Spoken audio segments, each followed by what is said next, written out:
All right, I'm getting the thumbs up that we are live. Hello, everybody. Thanks for joining us this morning. Welcome to our live interview with Dustin from Fulltime Families. Fulltime Families is one of our newest affiliates. We're so excited to be partnering with them.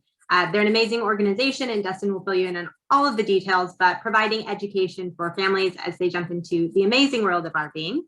So we'll be talking a lot about that today and getting to know more about Dustin and his full-time travels as well.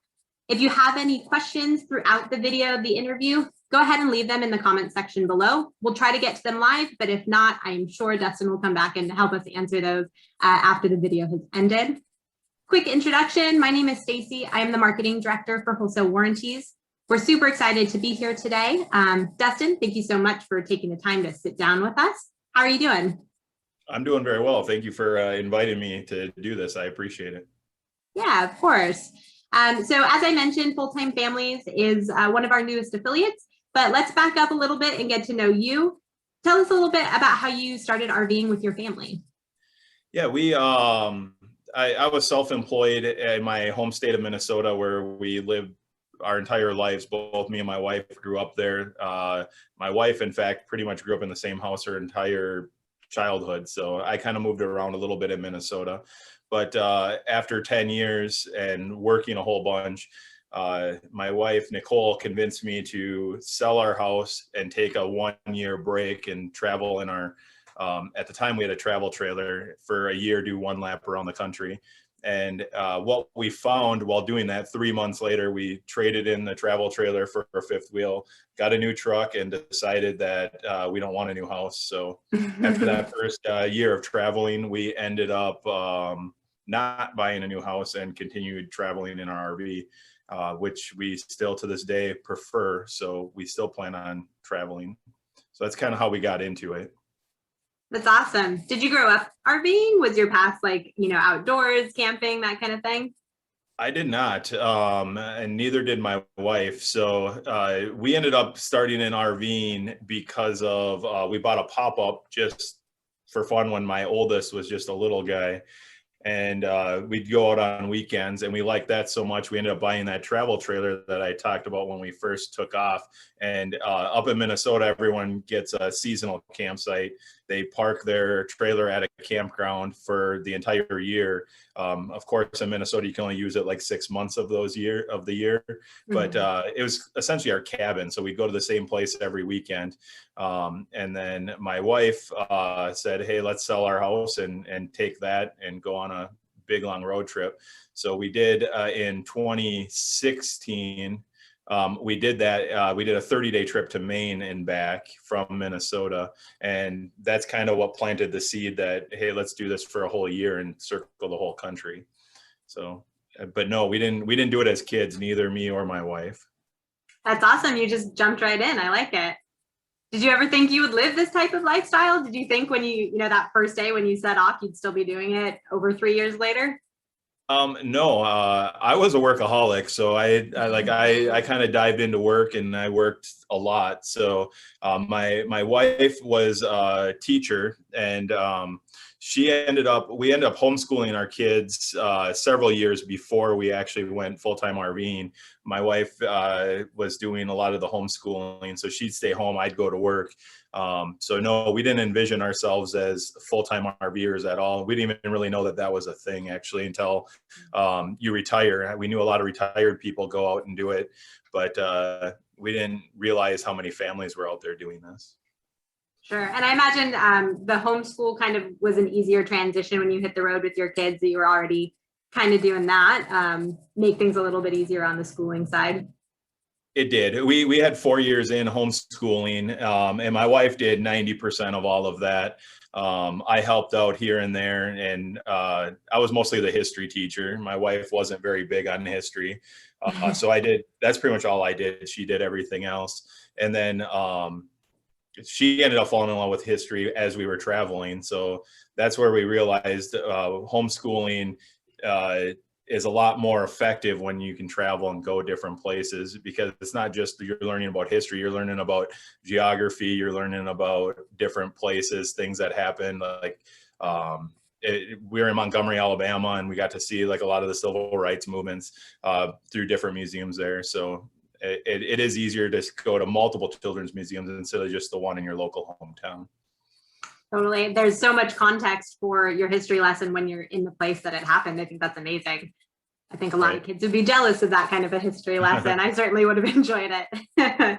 So I'm going to throw a curveball at you. Favorite place that you've traveled as a family? That's actually a question we get asked a lot. As full-timers, I think that's one of the most common. It's very difficult to pick. I would say every one of my favorites have a season. So we love Tennessee. In fact, that's where I'm at right now. So Tennessee is definitely one of our top. We love the Nashville area. We love the East Tennessee, like the Gatlinburg, Pigeon Forge area. So Tennessee is definitely on that list. Vermont, we really love that, but not this time of the year. That makes sense. We like a lot of areas of Colorado, Lake Havasu, Arizona. So it's hard to pick one because I think it varies with the season. Like if you go to Lake Tahoe right now in the winter, it's a whole different experience than if you go to Lake Tahoe in the summertime. And there's a lot of spots around the country that are like that. So, but if I had to pick one, it'd probably be Tennessee.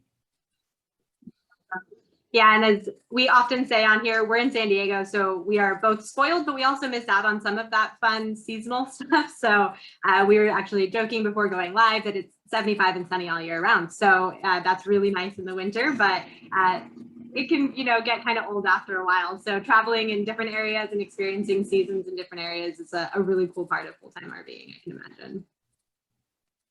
Okay, so Fulltime Families. We'd love to know more about how Fulltime Families started and how you got involved.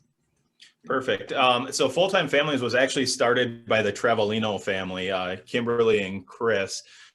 They started RVing and found a community right away as they started to RV. They originally came from Florida, I believe, and they were probably trying to escape the heat. I don't know that for sure, but I think Florida gets really hot. So the opposite problem why we did in Minnesota. We left in September before it got cold. They probably left a different time of the year, but they found that there was a lot of people. So that's how they kind of found the need. Fulltime Families actually started out as a magazine to share resources for the families that were out there doing this, because this was in 2010.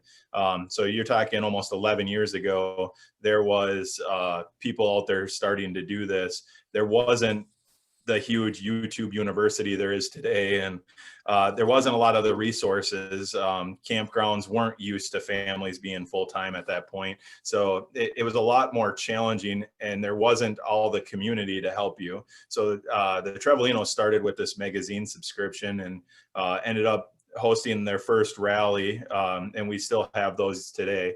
In fact, the first one was in Florida, and we're actually doing the reunion one here in 2 weeks in northern Florida, near where the first rally took place. So, and every year we have that one about this time of the year and call it the reunion. And then the Travelinos, I believe in 2018, sold the business to the Dinkins, Jill and Dustin Dinkins. And then they did a lot with bringing some more like homeschooling. Like one of their first rallies they did was a robotics rally. So teaching kids, they put a lot more focus on the homeschooling aspect. And the Travelinos had a huge road schooling following too. They had a podcast, but they kind of made it, the Dinkins kind of made it in person at the rallies and events, where the Travelinos, they had a huge road school focus. But it was more virtual, I guess. And then for the Dinkins, we went on a rally up to Alaska with them, where we learned about the opportunity that they were looking for people to help them and partner. So that's how we got involved. We went up to Alaska with, and then we ended up partnering with the Dinkins. And we ran the business together for almost a year. And then we ended up buying the remaining part of Fulltime Families just last April. So congratulations. We're actually not even close to the early charter members like the Travelinos who founded it, or the Dinkins who were in the first 50 members. In fact, I think they might have been the first 10 members. We're member number 2030. So, so we haven't been doing this nearly as long as they, but we are about 3.5 years in. So that's amazing. I love that. So really it just kind of started because there were all of these kind of brave full-time families that got out there and then realized there were more of you, and you kind of needed a space to communicate and talk about things like homeschooling or road schooling. And I love that. So as a member of Full-Time Families, you mentioned that there are these meetups and that you guys have, some like events for kids and things like that.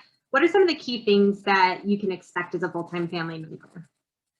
So like at the events, like the rally that we're going to be having, there's lots of fun activities. So again, there's still a lot of them that are very homeschool focused. So one of my favorites that we've done is kids build a bridge. They break up in teams based on age group.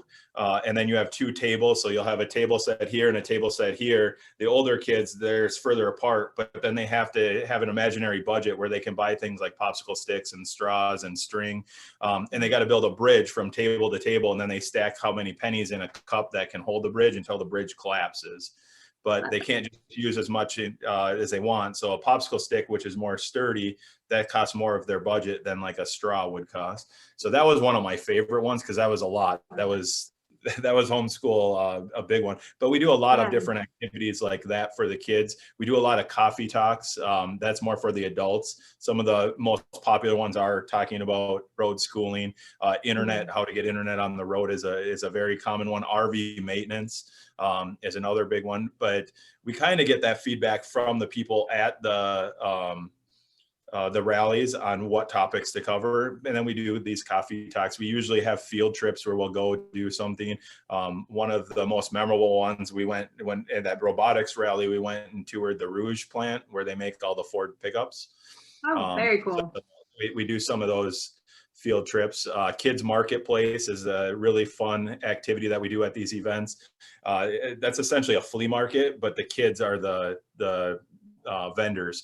So the kids might make baked goods like cookies or brownies, or they might make jewelry like necklace, or they might provide a service like taking people's trash up, or so they're very creative. And then they set up like a marketplace, and then the adults go and they buy things from the kids, and it even has expanded. Now the kids, one might have a brownie and the other one has a cookie, and they'll negotiate a trade between them. And so, love that. It's very educational, and that's one of my favorite things that we do at the events. Was that the question? Kind of what do we do at the events? Yeah, the events, and then I think there's an online kind of aspect to the group as well. So when I sign up for Full-Time Family for a membership, what's kind of next?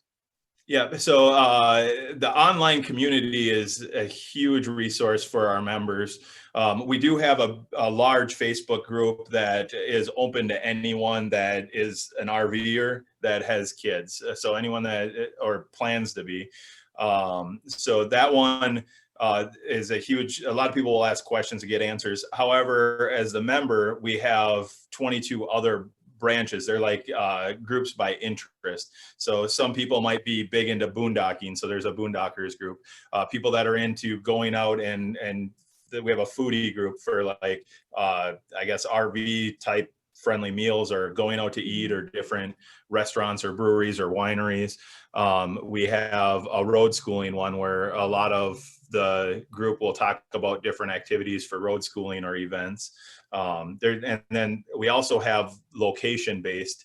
I believe there's about 8 location, like regional. Florida has its own just because in the winter, Florida is very packed with full-time families. And then we have Southwest. So like in San Diego, where you're at, that'd be part of the Southwest. And that's like California, Arizona, Nevada, New Mexico. That would all be part of the Southwest. And it's designed to help people find other families that are on the road. And some really cool things is my favorite stories are when someone runs into issues. Like, I mean, you guys are helping them fix their rig with the warranty, but it still takes time. And when it first breaks, it's usually not sitting at a repair place. Right. So they're stranded on the side of the road, or maybe they're stuck at a campground or at a rest area. Excuse me. And then they'll post, and there's almost always a family nearby that is willing to drop everything and go help them at least get out of danger on the side of the road, or get them to a campground where they can figure out how to get things fixed and repaired. Right.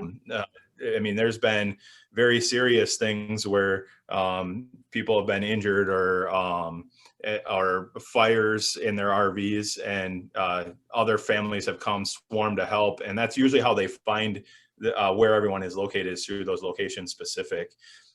So those are a majority of the branches, but we do have one other kind of a big branch where all members, we call it the members group. And that's all the paid members, kind of like that big one, but for all the members. And that's usually where we share information. Like if we have a new blog post or a new affiliate partner, like you guys, or that's usually where we'll share a lot of the information, is through that main members page. Got it. I love that, because I think when I think about heading out on the road with your family, with your kids, I think the scariest thing would be losing that sense of community, or having other people nearby that you can count on. Raising kids takes a village, right? So I like that Full-Time Families is kind of like your virtual village, or there is somebody that's local that is going to be able to help you out. So I think that's really, really what drew us to you guys and to Full-Time Families. Is it's so important. The RV community is in and of itself such a helpful, wonderful community, but there's something very specific about traveling with kids. And so to be able to talk to other people with those experiences, or if you're just thinking about it, to be able to join that public Facebook group and ask questions like, what is it really like to travel with kids, and get answers, I think is really important. Well, and it's funny because that was some of our worries.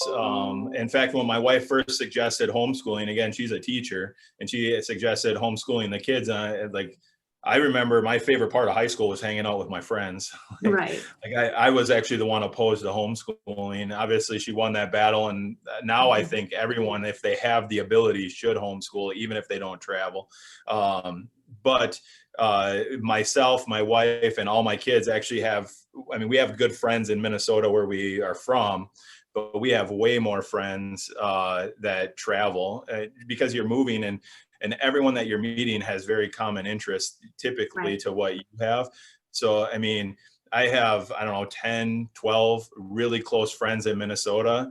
I would say, I don't know if I could quantify. I have probably hundreds of close friends that I continue to talk to almost weekly through different messaging apps that I met and that I wouldn't have met. Some of my best friends are RVers. So it's actually the opposite. But that is something we were worried about when we left, is how are we going to talk to grandpa and all of our friends in Minnesota, not even thinking that when we took off RVing that we'd meet all kinds of new friends out on the road. Right. So that's awesome. So you mentioned also that you have some partnerships like with Wholesale Warranties. Are there any other discounts that you can get by being a Full-Time Family member? Yeah, we have lots of them. We try to watch our Facebook groups, and ones that we hear a lot of questions on, those are the ones that we try to work with. Like Thousand Trails is a big one. Thousand Trails, a lot of people ask questions. A lot of the families stay in them. So we've built a good relationship with Thousand Trails. In fact, we have two members that are Full-Time Family members that also work for Thousand Trails that are our go-to. So we have Slade Howard, and he covers pretty much the whole east half of the country for Thousand Trails. And then we had Eric Benson. He actually just got promoted. And now we have Aaron Massa, who is going to fill in now that Eric kind of moved up the chain at Thousand Trails. So Aaron and Eric are kind of tag team in the West at the moment. And we have all kinds of them. Like we've worked with Harvest Host, we've worked with Boondockers Welcome, we worked with Battleborn for their batteries. We've just recently, right before we started working with you guys, we started with Clam, the pop-up tents.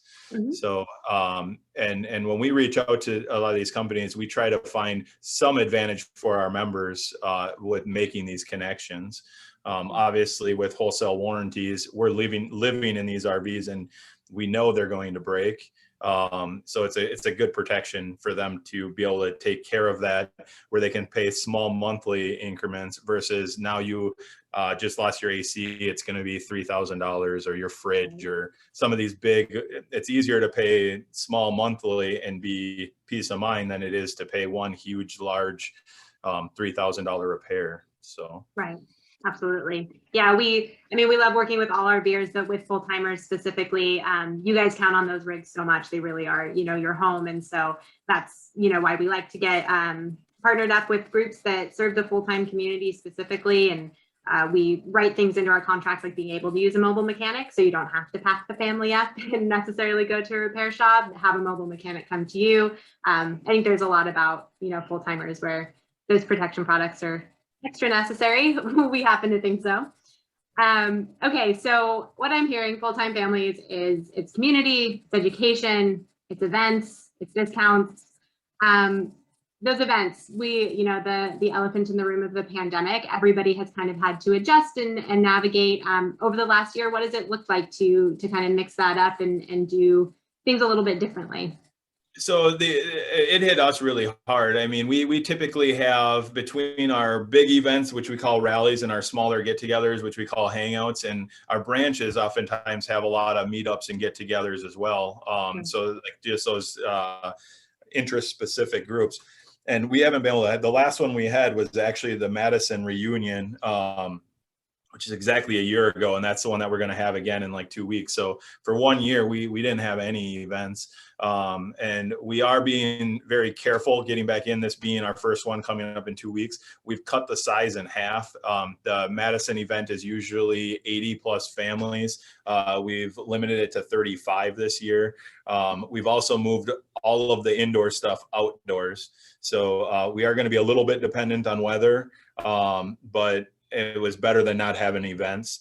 So we're trying to keep everything outside where we can stay spaced out. And some of the things that we've had to eliminate, like the parade of homes where we used to have people go through each other's RVs, and obviously people can still do it. It's just not going to be a parade. Like if I want to go see this other person's RV, I just ask, hey, can I see your RV? Yeah. But we're not doing it as an event, a planned thing. So it definitely has hit us, and it is making us adapt. But we are hoping that this one will go very well.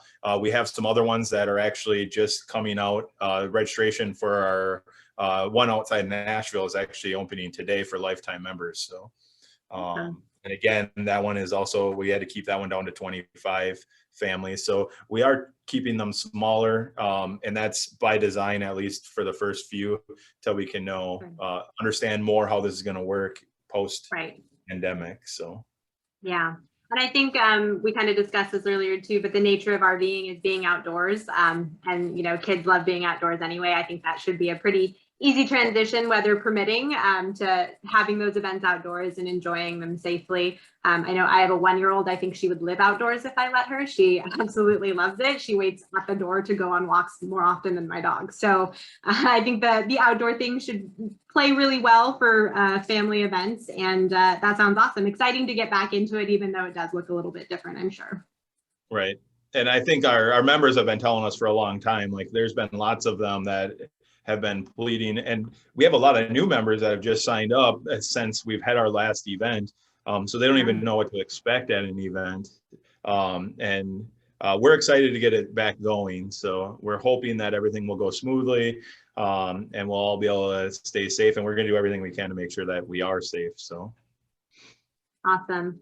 Okay, so if I am watching this right now and I am ready to sign up, how do I join Full-Time Families? What does that look like? So if you go to fulltimefamilies.com, there is a spot for join. There's a lot of our blog posts with information. In fact, our guest post with Wholesale Warranties just went live yesterday. So lots of information, but on the top, you hit join now. There's actually a couple different options. There's an annual member, which is once a year. It's $65, and it includes all those branches. It allows you to get into the events, the rallies. And you also will get your sticker that you can put on your RV, and that's oftentimes in RV parks how they identify each other as being full-time family members. But that's $65 a year, or there's a lifetime member option, which is $345, and then that's for forever. So you are able to get some extra perks. I told you that the event that just went live actually 25 minutes ago when we started this live. The Nashville event went live for lifetime members. they get discounts off of the events. They get discounts off of most everything that we sell. And then they also get 2-day head start on most events. There are some iconic events like the Balloon Fiesta where we limit that to, they only have a few hours heads up over everyone else. So lifetime members have some of those perks and advantages. They also get a flag as well as a sticker when they do a lifetime membership. And then we have business members. So business members are a lot of the companies that are on our discount page. So they usually offer some type of incentive to the members, and the business members don't have this. It doesn't include the regular membership. It's just for the business. We'll post on the Facebook group, both the members and the non-members, that we have a new business member. We'll introduce them, let them know a little bit about what they do, and then we put them on our discount page and link out to whatever their service or products are. Perfect. Awesome. Well, I highly recommend going to Fulltime Families. Check out the free information on the blog, and whether it's a yearly or that lifetime membership, if you're traveling with your family, I can't imagine a better way to get involved in that community of people who are traveling with you. So we love Fulltime Families, and definitely check that out. I'll end with, you mentioned there are a lot of new RVers. I think we all kind of are aware when the pandemic hit, it became sort of a way to travel safely, to do more distance. So there's a huge, new population of RVers. What would be a piece of advice that you would give to some new families that are looking forward to hitting the road, getting started with their full-time adventure? I always tell families that are getting onto the road, the number one thing that I recommend is be flexible. You'll see a lot of times families will try to, and we did this too. I mean, we were staying 2-3 nights and hopping place to place. We wanted to see everything and do everything. And that's tiring. It'll wear you out. It's a lot more stressful. Things happen, things might break. So I would say flexibility is the biggest thing. Don't try to route every single place that you're going to stop to the day. It's okay to have an idea where you're going, but if you know, okay, I'm going to stay 7 days here and 4 days here, what happens is if anything happens along that line, now you're redoing all these reservations all the way out. And what you're going to find is you're going to get to places that you were really looking forward to going and you don't like as much, so you don't want to stay as long. Or vice versa, you only book this much time and you want to stay a lot longer. Being flexible, I think, is probably, in my opinion, the most important part of full-time RVing. Not just for your scheduling, but also stuff happens. Things break, or you might meet a family that you really get along with, and now you want to now travel with them for a little bit. And that's huge at our events. Every rally we've went to, we've ended up caravanning with another family or 2 or 3 after those post events and just hanging out. And I think that's very common. And if you're strict on your scheduling and you're not flexible, it's hard to do that. So right. I would say flexibility is definitely the thing that I would encourage people to have. That makes sense. All right. Well, thank you so much for your advice and wisdom and all of the information on Fulltime Families. Again, everybody, fulltimefamilies.com. Go check it out. We highly recommend it. And if you're watching this, even if you're watching the replay, if you have a question, go ahead and put it in the comments below. We'll get that answered for you. We'll also go ahead and link to fulltimefamilies.com in the comments, so that is easy to get out to. Dustin, thank you, and happy travels. Yep. Thank you. Thanks for having me. I appreciate it. Of course. All right. Bye, everybody.